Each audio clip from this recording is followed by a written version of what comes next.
मैं आ रहा था सोते हुए तो मालिक ने मेरा शरीर छुड़ा दिया संत रामपाल जी महाराज ने, और उसको सतलोक लेके गए। तो सामने देखा कि बहुत बड़ा एक गुमज है जिसमें संत रामपाल जी महाराज मुख बैठे हुए हैं। और मैंने कहा, मालिक परमात्मा आप दिखते हो?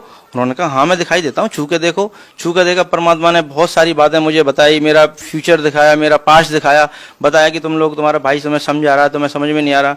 मैंने कहा, परमात्मा संत रामपाल जी महाराज पहले तो आप रुकिए, मैं आपको ये देख लूँ कि मैं अपने भाई को बता दूँ कि वो 10 साल से जिस चीज़ को बताता चला आ रहा है हम उसको जानते हैं, उस परमात्मा को जानते हैं, और आप दिखाई देते हो।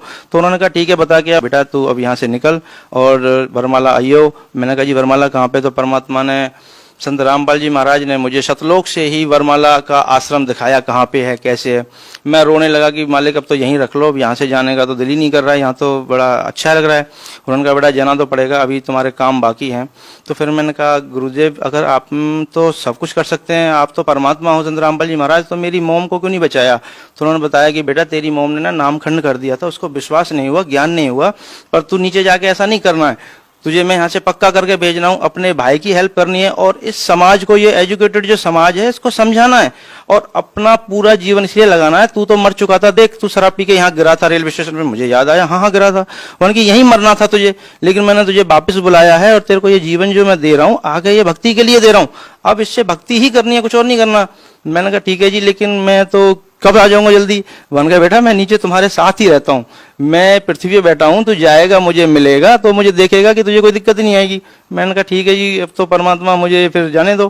परमात्मा ने मुझे वापस लाया, मैं अपनी माँ के 12-13 जितने भी करने थे वो किए। जैसे ही माँ के 12 बजे मैं वहाँ से निकल लिया। सतलोक आश्रम वरवाला के लिए जब मैं निकला, वरवाला के रेलवे स्टेशन पे पैर रखा तो लगा कि मैं परमात्मा की संत रामपाल जी महाराज शरण में आ गया। जैसे ही मैं लाइन लगा के गुरुजी के पास पहुंचा तो मेरे से नाम दीक्षा देने से पहले भगत जी ने कहा कि भगत जी ये कुछ नियम है, इनको पढ़ लो। मैंने कहा, भगत जी कैसी बातें कर रहे हो आप? संत रामपाल जी महाराज परमात्मा से मिलने के लिए अगर 1 लाख नियम भी होते तो मुझे मंजूर है, ये तो छोटे मोटे नियम है, शराब छोड़ दो, गुटखा छोड़ दो, मांस छोड़ दो और ये देना लेना छोड़ दो, ये तो सारे नियम समाज को बिगाड़ने वाले हैं। अच्छे नियम जो हैं वो परमात्मा के पास हैं और मुझे संत रामपाल जी महाराज से नाम दीक्षा ही लेने के लिए मैं इतनी दूर से आया हूँ। तो उन्होंने कहा, भगत जी अच्छी बात है, तो आप नाम दीक्षा लीजिए। जैसे ही मैंने नाम दीक्षा लिया, थोड़ी देर भंडारा किया, परमात्मा से मिला तो परमात्मा वही परमात्मा जो सतलोक में बैठ के मुझे समझा रहा है, वो परमात्मा वहां जमीन पे घूम रहा है। संत रामपाल जी महाराज परमात्मा जमीन पे घूम रहे हैं। मैंने सोचा यहाँ सबको शायद पता नहीं है परमात्मा के बारे में, तो गुरुजी जैसे आए कह रहे, हाँ भाई आ गया।